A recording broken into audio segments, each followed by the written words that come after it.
നിങ്ങൾക്ക് തെറ്റിദ്ധരിക്കാട്ടോ. നമ്മൾ ഈ നാട് ഭരിക്കുന്ന മുതലാളിമാരാണ്.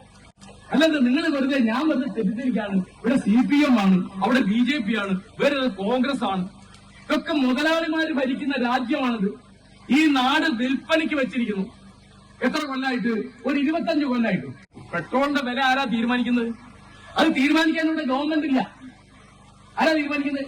തീരുമാനിക്കുന്നത് ഗ്യാസ്, സിലിണ്ടർ, പെട്രോൾ, ഡീസൽ ഒക്കെ തരുന്ന മുതലാളി തീരുമാനിക്കുന്ന വിലയാണ് അതിന്റെ വില. കണ്ടോ ഇവിടെ എന്താണ് ഗവൺമെന്റ്?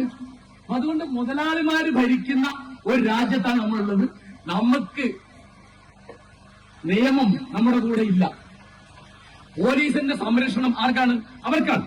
ഞാൻ ഇതൊരു ഭംഗിക്ക് പറയുന്നതല്ല.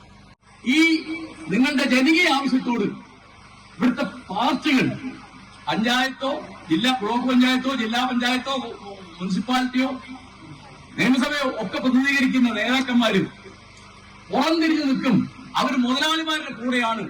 അവർ നിയമവിരുദ്ധമായി പോലീസിനെ ഉപയോഗിക്കുകയും കോടതിയെ തെറ്റിദ്ധരിപ്പിക്കുകയും ചെയ്യുകയാണെങ്കിൽ നിങ്ങൾ വേണ്ടി വന്നാൽ വോട്ട് ബഹിഷ്കരിക്കും എന്ന് പറയാനുള്ള ഒരു ഊറ്റം നിങ്ങൾ കാണിക്കണം. നിങ്ങൾ ഏത് പാർട്ടി എനിക്ക് അപ്പൊ രാഷ്ട്രീയക്കാർക്ക് മനസ്സിലാവും.